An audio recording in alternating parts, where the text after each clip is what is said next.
Buenas tardes, hermanos.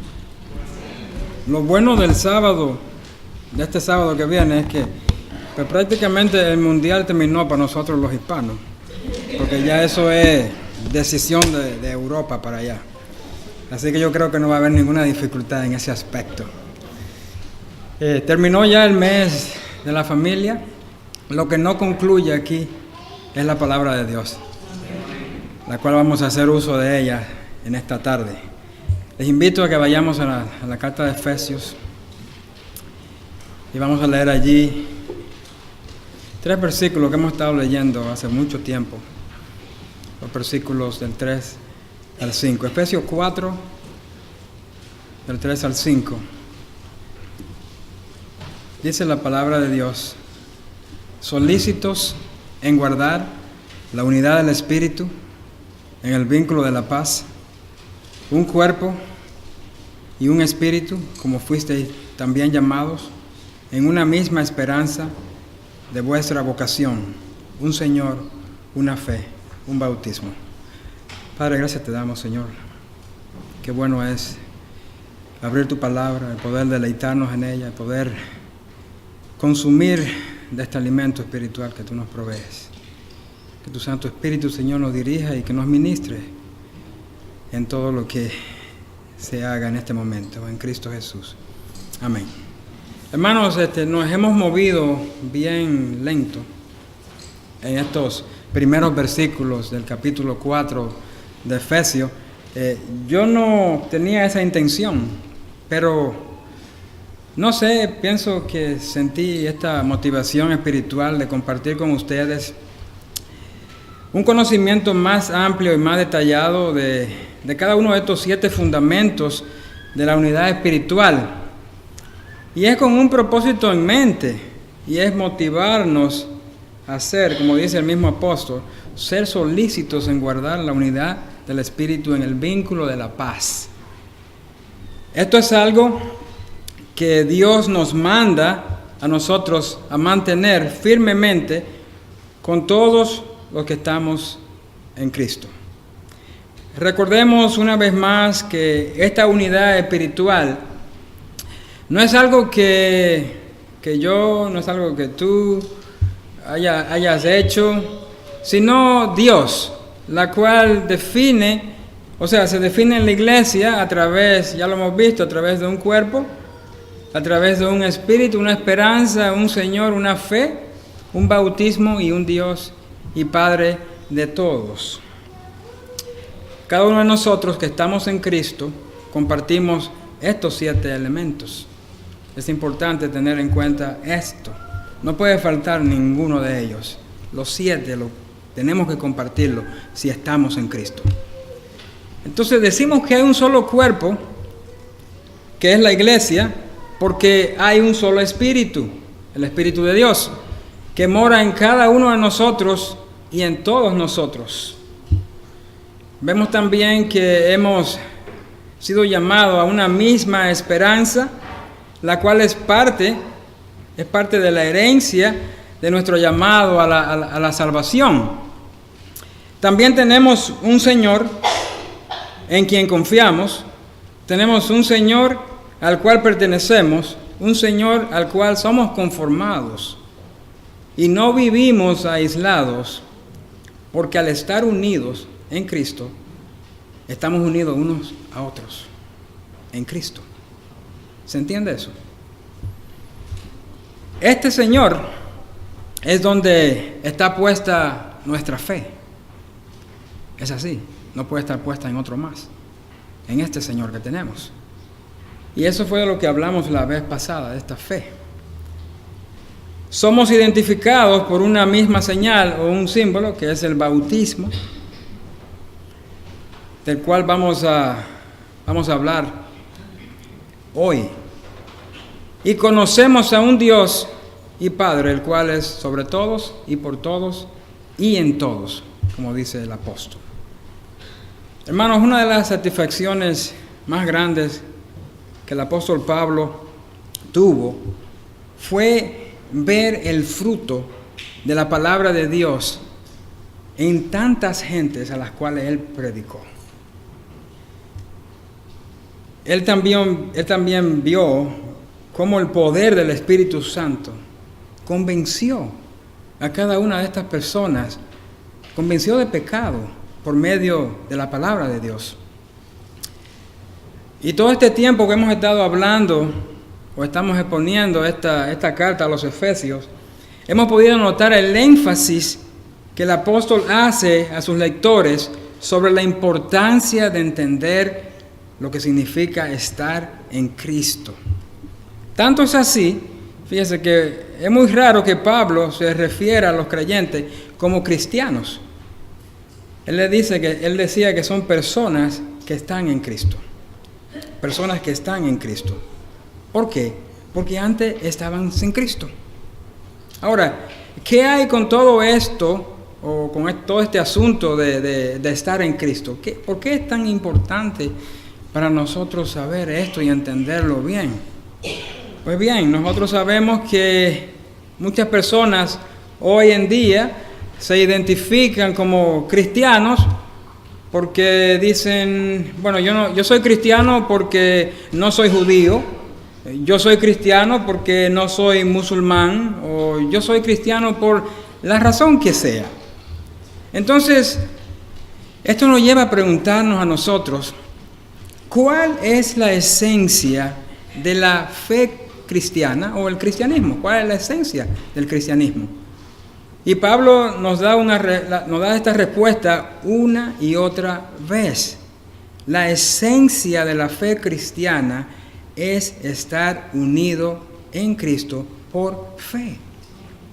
Esto es lo que vemos en el capítulo 1 de Efesios, versículo 13. Él dice allí, en Él, es decir, en Cristo, también vosotros, habiendo oído la palabra de verdad, el evangelio de vuestra salvación, y habiendo creído en Él, fuisteis sellados con el Espíritu Santo de la promesa. Pablo es bien específico, muy específico con estos hermanos de Éfeso, al decirles quiénes son ellos y la posición que ellos ocupan ahora en Cristo. Voy a resumir algo de lo que dice el capítulo 1 de Efesios. Allí dice que hemos sido bendecidos por Dios con toda bendición espiritual en los lugares celestiales, en Cristo.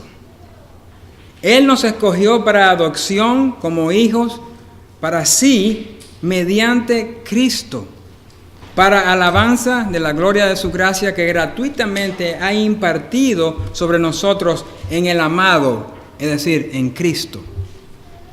En Él, en Cristo, tenemos redención mediante su sangre, el perdón de nuestros pecados según las riquezas de su gracia. Nos dio a conocer el misterio de su voluntad. Hemos obtenido una herencia eterna, habiendo sido predestinados según el propósito de aquel que obra todas las cosas conforme al consejo de su voluntad, a fin de que nosotros seamos para alabanza de su gloria. La pregunta que todos nosotros debemos contestar en el día de hoy, ahora mismo, es: ¿sabes tú quién eres ahora? Sí, yo soy fulano de tal, egresado de la Real Academia de Ciencias con altos honores, tengo una casa en Beverly Hills y yo me codeo con los famosos de Hollywood. Mire, alguien me dijo una vez, me contó que estando en una tienda, se topó allí con un jugador famoso de béisbol, no voy a mencionar el nombre de él, y que justo al momento de ir a pagar, este personaje, este jugador, quería ser atendido primero. La persona que me cuenta le dice a este jugador, discúlpame, pero es mi turno.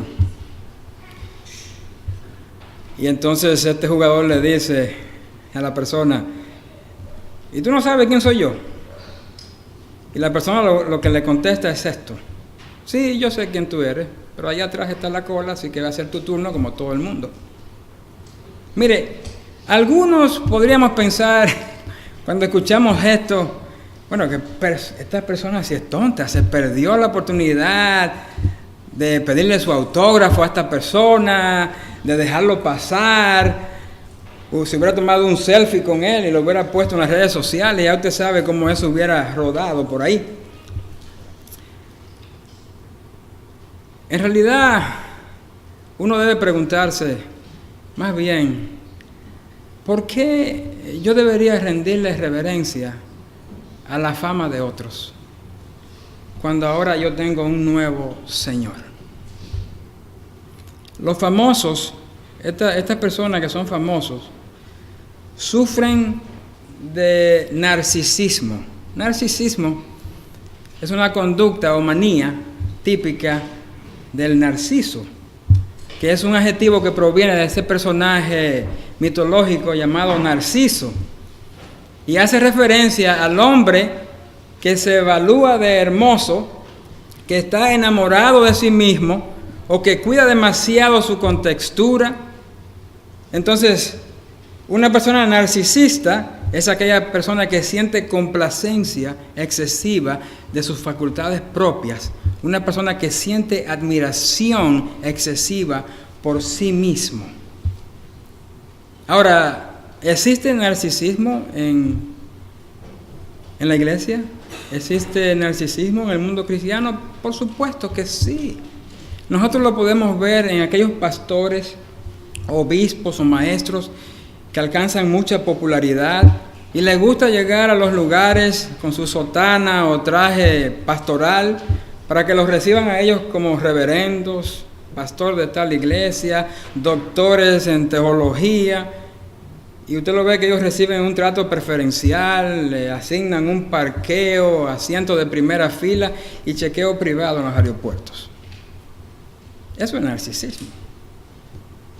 Pero nosotros somos así. No.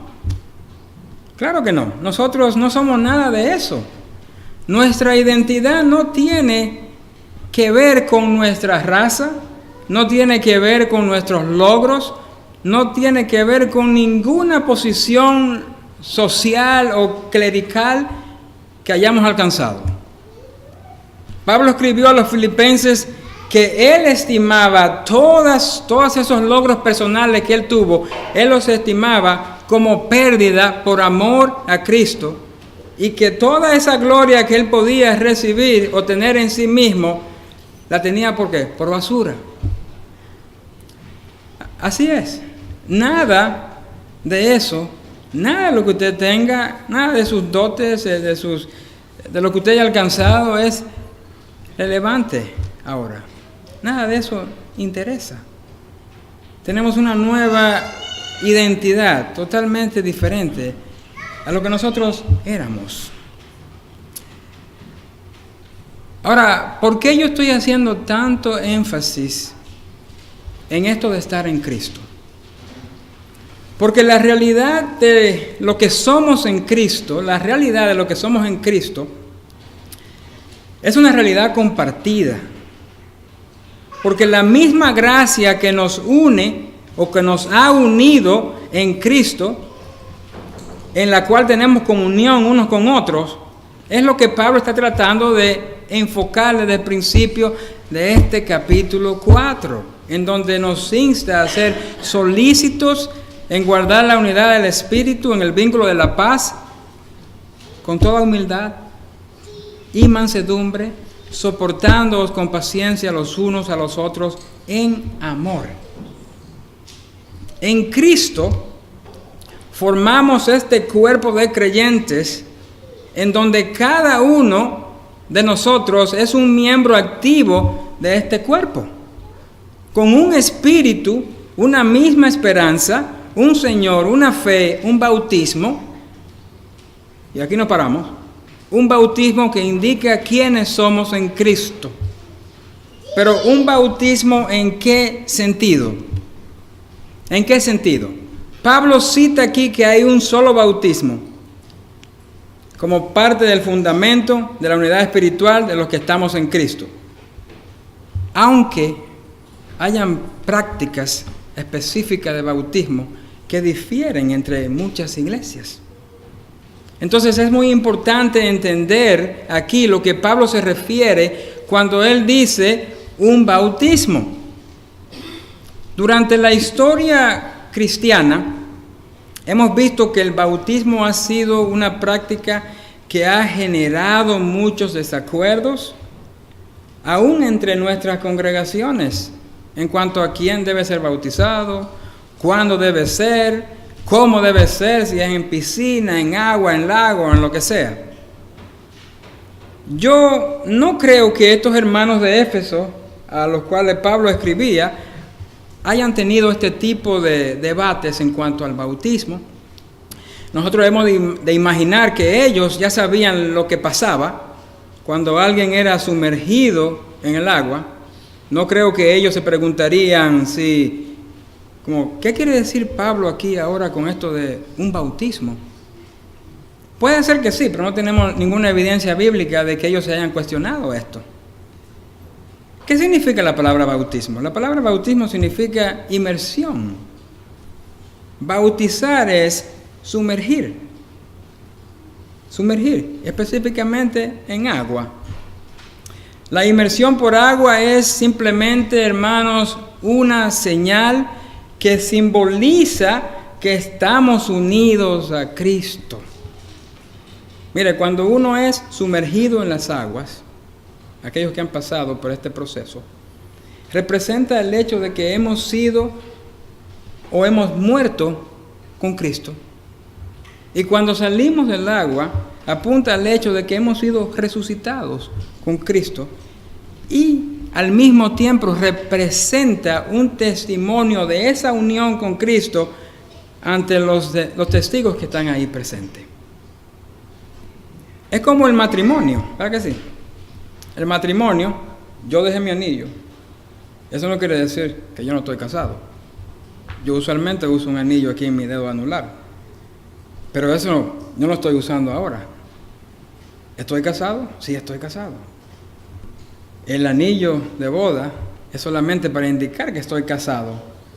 Pero si no lo tengo, eso no quiere decir que no estoy casado. ¿Se entiende la analogía bien aquí?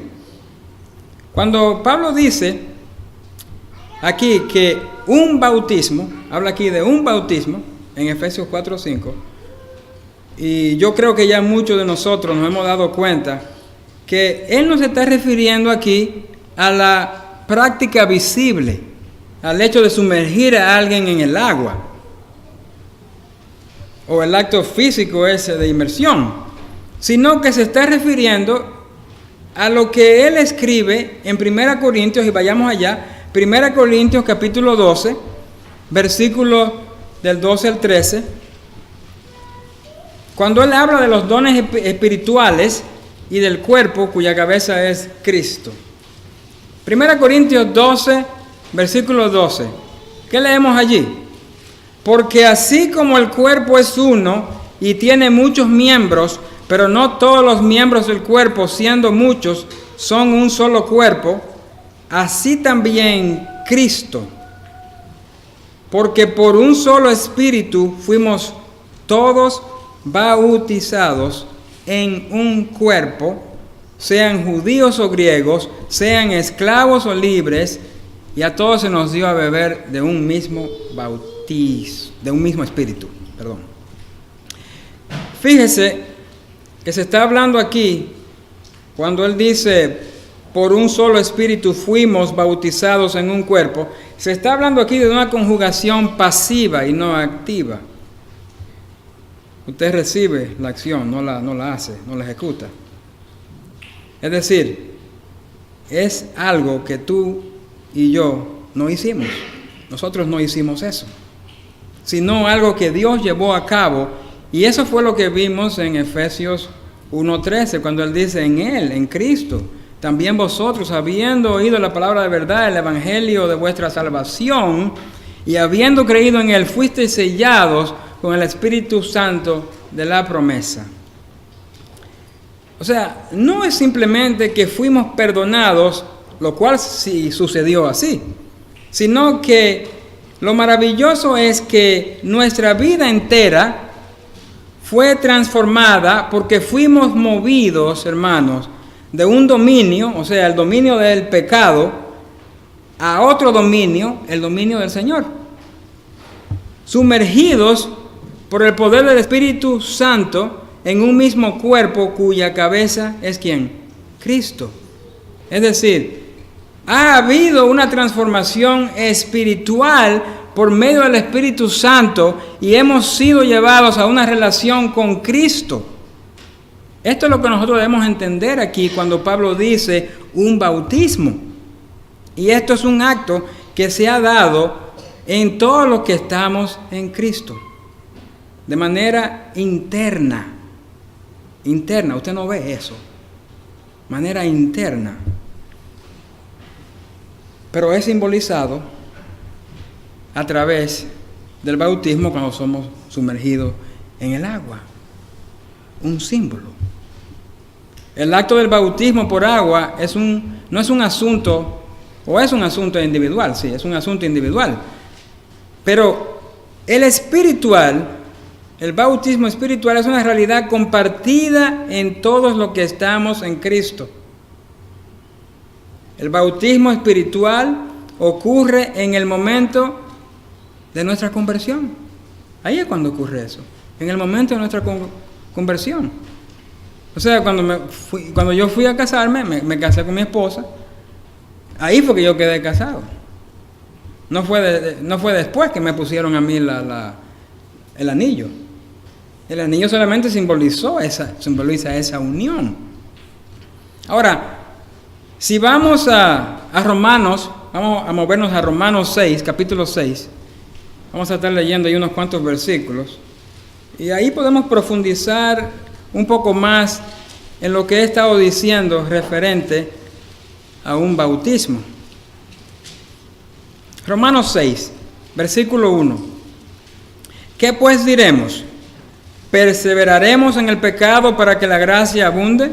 En ninguna manera, porque los que hemos muerto al pecado, ¿cómo viviremos aún en él? ¿O no sabéis que todos los que hemos sido bautizados en Cristo Jesús, pongo énfasis aquí, hemos sido bautizados en su muerte?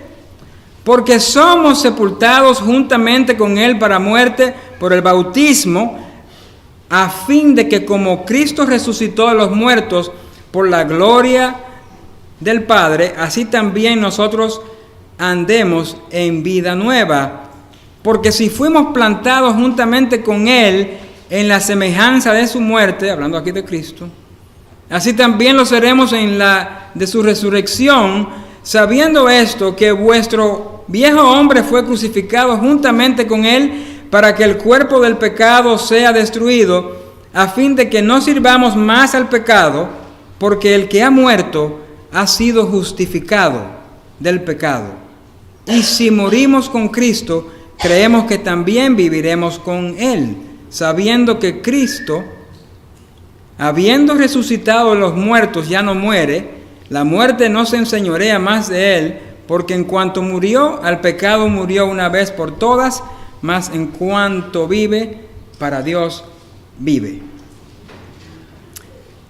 Vemos aquí un grupo de personas quienes podrían pensar que para que la gracia de Dios abunde, debemos continuar pecando. Es decir, si todos nuestros pecados pasados, presentes y futuros ya han sido perdonados, y no podemos perfeccionar nuestro ejemplo delante de Dios estando en Cristo, entonces seguramente hay una posibilidad legítima de que simplemente podamos seguir pecando como locos a ver qué tan buen perdonador es Dios. ¿Y qué es lo que dice Pablo ante esa sugerencia? En ninguna manera. En ninguna manera. ¿Por qué? Dice claramente, porque los que hemos muerto al pecado, ¿cómo viviremos aún en él? Si hemos sido removidos del dominio del pecado, ¿cómo es que podemos seguir viviendo aún bajo ese dominio? ¿No le parece a usted que es una total contradicción? Claro, por naturaleza, Nosotros somos hijos de Adán y compartimos todos los resultados de su caída, pero por gracia, oiga bien, por gracia somos colocados en Cristo, en el dominio de vida, en el dominio de perdón, en el dominio de compañerismo y en el dominio de regocijo. Si ya no pertenecemos al dominio del pecado, ¿cómo viviremos aún en el pecado? ¿Cómo puedo yo seguir deleitándome en el pecado que ahora yo aborrezco? ¿Cómo puedo yo seguir siendo esclavo de lo que fui ya libertado? La esencia de nuestra experiencia como cristianos, hermanos, es nuestra unión con Cristo. Mire, el hecho está en que, y es algo que debe ser incrustado aquí en nuestra mente, que todos los que hemos sido bautizados en Cristo Jesús, hemos sido bautizados en su muerte, porque somos sepultados juntamente con Él para muerte por el bautismo, a fin de que como Cristo resucitó de los muertos por la gloria del Padre, así también nosotros andemos, ¿en qué? En vida nueva. En vida nueva. Vida vieja quedó atrás. Vida nueva está delante de nosotros. Cada vez, y debemos notar aquí, no podemos dejar pasar por alto, que cuando dice que hemos sido bautizados, oiga bien, hemos sido bautizados, está siendo conjugado en voz pasiva, en donde uno no es quien realiza la acción, sino que la recibe. Uno recibe esa acción, es decir, y vuelvo a enfatizarlo de nuevo, no es algo que tú y yo hayamos hecho, sino que fue hecha en nosotros, en este caso, por Dios. Cada vez que una persona es bautizada por inmersión en agua, no debemos ver a esta persona como un caso personal de su testimonio o algo que esta persona ha hecho, sino apuntar a lo que Cristo hizo por mí, por esa persona y por todos aquellos que han sido bautizados también. Como podemos ver, hermanos, el haber sido sumergido en agua no simboliza lo que tú y yo hicimos. Sí, es un paso de obediencia, pero eso no simboliza lo que Dios, o sea, simboliza lo que Dios hizo por nosotros, pero no lo que nosotros hicimos por nosotros mismos, porque nosotros no hicimos absolutamente nada. Nada hicimos nosotros. Entonces, el haber sido sumergido en el agua no simboliza esto. Entonces, cualquiera que pregunte, hermano, cualquiera que preguntare, ¿perseveraremos en el pecado para que la gracia abunde? Entonces la respuesta que esa persona debe recibir es que, bueno, obviamente tú no sabes lo que es estar en Cristo entonces. Si tú estás pensando en esto, tú no eres esta persona que no estás en Cristo absolutamente. Hermano, lo que era antes quedó atrás. ¿Quedó atrás? Quedó atrás. Lo que era antes quedó atrás. Como vemos en Efesios 2. No hablamos ya de eso en una ocasión pasada. Ahora estoy en Cristo. Quedó atrás, ahora estoy en Cristo. ¿Por mí? No. No por mí, por Él, mi Señor, que lo hizo por mí. Cristo murió, oiga bien, Cristo murió, yo morí con Él. Cristo resucitó, yo resucité con Él para andar en vida nueva. Y como Él vive siempre, eternamente, así mismo yo viviré. ¿Por qué? Porque yo estoy en Cristo. Si no estás en Cristo, todavía estás sin Dios y sin esperanza. Es así de simple. Es maravilloso lo que dice Romanos 6. Y queda muy claro, hermanos, nuestra identidad con Cristo. y vivimos a la luz de esa identidad. Pero sigamos con el versículo 6, ahí mismo en Romanos 6. Dice ahí que sabiendo esto, que vuestro viejo hombre, o sea, lo que éramos antes de Cristo, fue crucificado juntamente con él, para que el cuerpo de pecado sea destruido, a fin de que no sirvamos más al pecado. En el capítulo anterior de esta misma carta de Romanos, el capítulo 5, Pablo ofrece esta maravillosa explicación de lo que hemos sido libertados, de aquella condena de muerte que pesaba en nosotros por la caída de Adán. Y en el versículo 18 de Romanos 5, él escribe lo siguiente. Dice así: así que como la transgresión de uno vino la condenación a todos los hombres, de la misma manera por la justicia de uno vino a todos los hombres la justificación de vida. Porque así como la desobediencia de un hombre, los muchos, así como por la desobediencia de un hombre, los muchos fueron constituidos pecadores, así también por la obediencia de uno, los muchos serán constituidos justos. Por naturaleza, estábamos bajo el dominio del pecado y de la muerte. Pero por gracia, ahora estamos bajo el dominio de Cristo y el dominio de la vida. Recordemos lo de Efesios 2, que estábamos muertos en nuestros delitos y pecados, que vivíamos en las pasiones de nuestra carne, satisfaciendo los deseos de la carne y de la muerte, y que éramos por naturaleza hijos de ira.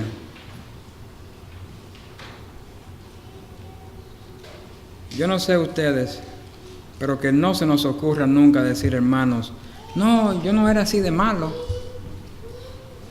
Yo no era así de malo. Cuando Dios vino y me buscó y me salvó, yo tenía una buena moral. Él no tuvo que hacer mucho por mí. Que no se nos ocurra, hermanos, decir eso. Porque tenemos una descripción ahí en Efesios 2 que es aplicable a todo el mundo. Y si usted no tiene un testimonio que dar después de su conversión, de la que está ahí en Efesios 2, lo que usted era antes. Y muchos van a sorprenderse y van a decir, wow, pero no, ¿cómo va a ser? Yo no era ese tipo de hombre, yo no era esa mujer. Eso es lo que Dios dice que éramos nosotros. ¿Se da cuenta? Entonces, a menos que entendamos que uno está en una situación de muerte eterna, y eso fue lo que comprendimos nosotros cuando Cristo vino a nosotros y nos dijo, tú estás muerto. Y tú estás muerto, te lo estoy diciendo, tú no lo sabías, pero te lo estoy diciendo, estás muerto. Y el único que te lo podía decir era yo. Entonces, a menos que uno entienda esto, de la cual solo Dios puede convencernos a través de su Espíritu Santo. No podemos, oiga, si eso no pasa, entonces no va a haber en nosotros la necesidad de un Salvador. Porque solamente una persona que necesita algo tiene una situación en esa persona. Si usted no ha comido, está hambriento, usted necesita ¿qué? Comer. Entonces, si usted no sabe que tiene hambre, ¿cómo va a comer? Si usted no sabe que está perdido, ¿para qué va a necesitar un Salvador? ¿Se entiende? El cristianismo, hermanos, y esto ya se ha repetido muchas veces, el cristianismo no es venir a la iglesia una vez a la semana para estar bien con Dios 1 o 2 horas. El cristianismo no es buscar un momento de espiritualidad por aquí, un momento de espiritualidad por acá. No, eso no es lo que Pablo está diciendo aquí. Sino que antes, oiga bien, antes yo encajaba en esa descripción de Efesios 2. ¿Y ahora qué? Ahora ya no más. Se acabó ahí ya. En Cristo se acabó. Eso quiere decir que el verdadero cristiano tiene un antes igual a todo el mundo, en la misma descripción, y tiene un después que está marcado ahora por Cristo. Y nuestro testimonio, oiga bien, nuestro testimonio bien puede ser resumido en lo que aquel ciego dijo cuando Jesús le devolvió la vista. ¿Recuerdan? Una cosa sé, habiendo yo sido ciego, ¿ahora qué? Ahora veo. Habiendo yo estado muerto, ¿ahora qué? Ahora estoy vivo. Habiendo sido yo un pecador, ¿ahora qué? Cristo me ha perdonado y me ha dado vida eterna. Antes yo era de la familia de Adán. ¿Conocen a ese personaje? Adán. Antes yo era parte de esa familia. Pero ahora pertenezco a la familia de ¿quién? A la familia de Cristo, de Dios. Es decir, ya yo no soy el mismo de antes. ¿Por qué? ¿Por qué yo no soy el mismo de antes? Porque por un solo espíritu fuimos todos bautizados en un cuerpo, Cristo, y todos los que hemos sido bautizados en Cristo Jesús, hemos sido bautizados en su muerte, porque somos sepultados juntamente con Él para muerte por el bautismo. No el bautismo por agua que el anciano, el pastor, llevó a cabo aquel día, sino el que Dios efectuó en nosotros en el momento de nuestra conversión. ¿A fin de qué? A fin de que como Cristo resucitó de los muertos por la gloria del Padre, así también nosotros andemos en vida nueva. En vida nueva. Bautizados en unión con Cristo. Algo que Dios hizo y nadie más. De hecho, el bautismo por agua no salva. ¿Usted lo sabía, verdad que sí? El bautismo por agua no salva. Lo único que hace es simbolizar el bautismo espiritual realizado por Dios. ¿De quién? De aquel que se arrepiente de sus pecados y confía en Jesucristo como Salvador. Ese es el bautismo que yo necesito. Ese es el bautismo que tú necesitas para ser parte de la familia de Dios. Nuestra unión con Cristo, hermanos, es en su muerte y en su resurrección. Y esto nos da a nosotros una nueva identidad. Una nueva identidad. Y de esa identidad, oiga bien, de esa identidad que tenemos en Cristo es que fluyen nuestras acciones. No es de nosotros mismos. De esa identidad es que fluyen nuestras acciones. Fíjese bien que usted haciendo el bien, usted en realidad no lo hace por sí mismo. Yo no hago el bien por sí mismo. Si no tengo a Cristo, no puedo hacer el bien. No puedo hacerlo. Es tan sencillo como eso. Nuestra unión con Cristo en su muerte y resurrección. Grave es eso. Nos da una nueva identidad. Una nueva identidad. Ahora, yo sé que muchos están preguntando, sí, es cierto que es así, pero todavía estamos bregando nosotros con esta vieja naturaleza. Esta vieja naturaleza está siendo atacada continuamente. Y va a ser atacada continuamente hasta que lleguemos a nuestro último respiro en este mundo. No es fácil, usted lo sabe, yo lo sé. No es fácil cargar con este pellejo que pasa por tentaciones, por todos los malos pensamientos que nos entran por la cabeza, las malas expresiones que salen de nuestra boca, los corajes inesperados que a veces nos da. O sea, todo ese mal que nosotros no queremos hacer, sale. Pero la realidad es que estando en Cristo, usted se da cuenta que eso es lo que no debe de salir de nosotros. Eso no es lo que debe de salir de nosotros. Cada día, hermano, yo tengo que pararme frente al espejo. No para verme lo viejo o lo lindo que sea o lo feo que soy. No es para eso. Sino para decirme a mí mismo, ya yo no estoy bajo el dominio del pecado. Porque ahora yo estoy en Cristo. Me lo recuerdo a mí mismo. Y recordándolo en ese momento pienso yo, sí, es verdad, ayer le grité al fulano ese que pasaba y casi me choca el vehículo. O quizá mi vecino del lado, en vez de hacerle el favor que me pidió, lo ignoré. Pero ya yo no soy esclavo del pecado. No tengo por qué serlo. Porque mi nueva identidad con Cristo me hace proceder a las obras que conducen a la vida.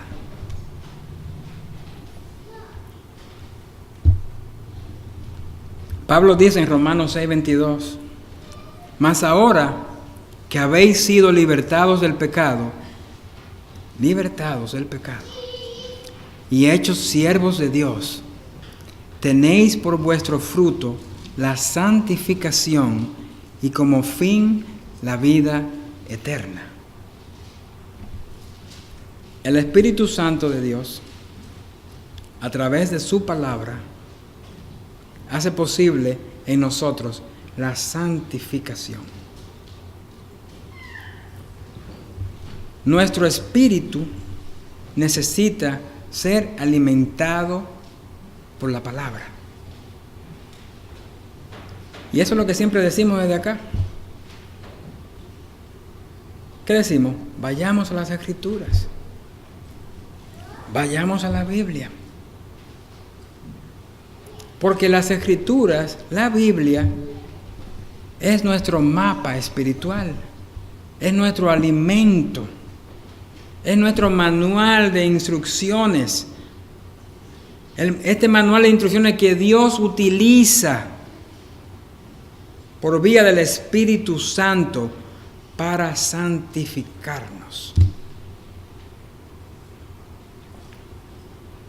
Si tú andabas buscando, oye bien, el medio por el cual quieres crecer espiritualmente y proyectar la nueva vida que Dios te ha dado en Cristo, ¿qué tienes que hacer? Comer del alimento espiritual. Comer del alimento espiritual. No hay otra manera de hacerlo, hermanos. No hay otra manera de hacerlo. Come de este alimento. Sigue las instrucciones del manual. Y camina seguro por cada pasaje bíblico. No nos conformemos, hermanos. No nos conformemos con lo que se dice aquí del púlpito. No nos conformemos con lo que leemos en los devocionales o lo que escuchamos en los devocionales. Eso es como ir a McDonald's a comerse una comida chatarra. Satisface por un momento nada más, pero no provee ningún tipo de nutrición que una comida preparada en casa. ¿Se da cuenta? Así mismo el cuerpo de uno, como el mismo cuerpo de uno le pide a este alimento a uno, y uno quiere comer nutritivamente, y usted ve qué pasa, que cuando no come nutritivamente, cuando te viene a ver, tiene problemas de salud, y tiene muchas complicaciones. Pues así mismo pasa con la vida espiritual de uno. Cuando usted trata de filtrar la palabra, y solamente absorber las cositas que se lanzan desde aquí o la que usted lee por allá, pues usted no se está nutriendo como debería hacerlo. Un bebé que bebe leche después que le salen los dientes, imagínese un bebé todavía con todos sus dientes completitos y sigue tomando leche, nada sólido, nada sólido. No es que se va a morir el bebé, o el niño no se va a morir, sino simplemente que va a crecer, que desnutrido, porque no tiene todos los nutrientes necesarios para poder sobrellevar las demandas y responsabilidades que va a tener como una persona ya que se puede mover. Haga el intento. Deje de comer y además póngase a beber leche para que usted vea. Pues mire, así pasa con nuestro espíritu. Así que el único consejo para nosotros, la única exhortación de parte de Dios, ahora que estamos en Cristo, es alimentarnos de su palabra. Alimentarnos de su palabra. Esto es sumamente importante para que una iglesia crezca saludablemente. Si queremos ver a esta congregación de Providence creciendo saludablemente, es solamente a través de la palabra de Dios. Es el único alimento que nos va a hacer crecer. Es el único alimento que necesitamos para crecer. Dios ha puesto en su palabra todo lo necesario, todos los ingredientes para una tremenda comida espiritual. Entonces, no desaprovechemos la oportunidad que tenemos ahora. Usted tiene sus ojos, usted puede ver. Algunos nos estamos ya quedando un poco cieguitos ya, a medida que los años pasan. No espere escucharla por audio, porque no es igual que usted leyéndola ahí. Hay una gran diferencia, usted se puede dar cuenta, que no es lo mismo leer que escuchar. Porque cuando usted escucha, usted se puede ser distraído, pero cuando usted lee, usted va a estar enfocado aquí, en lo que está leyendo. Entonces, recordemos esto, hermano. Este es el que yo soy ahora, porque antes era otra cosa. Y así como yo soy ahora, es como yo debo de vivir. Vamos a estar de pie.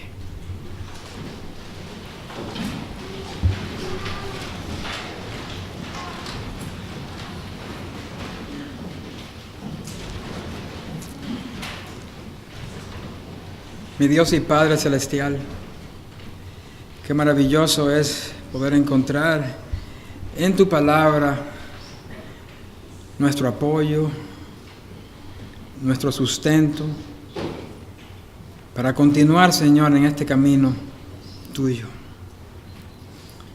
Oh Padre, que haya en nosotros un deseo constante de nutrirnos por medio de tu palabra. Que ahora que estamos en Cristo, Señor, y tú nos has sacado de ese pasado horrible que tú describes en tu palabra,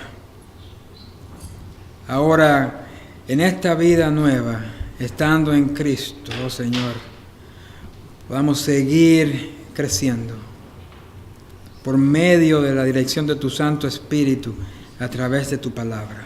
Oh Señor, que este deseo en nosotros esté ahí siempre. Así como deseamos nosotros aquella comida exquisita, así, Señor, pon en nosotros este deseo de desear tu palabra siempre, a cada momento.